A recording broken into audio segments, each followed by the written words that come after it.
Ассалаумағалейкум құрметті достар. Біздер 22 қаңтар күні HSI Live бағдарламасын өткізгелі жатырмыз. Бұйырса, енді соның афишасы қалай жасалады, соны сіздерге түсіндіріп кетейін.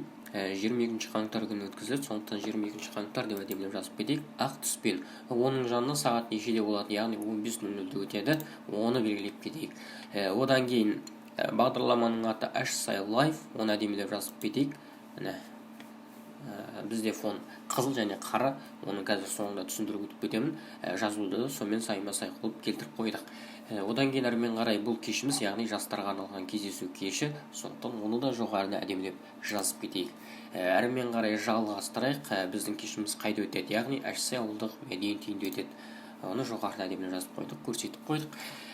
Енді жаңа айттық, қызыл қара не үшін деп, дәл осы жерде көрініп тұрады, яғни киімнің түсі. Сол кешке қатысуға келсеңіз, сіз қызыл немесе қара киім киіп келесіз.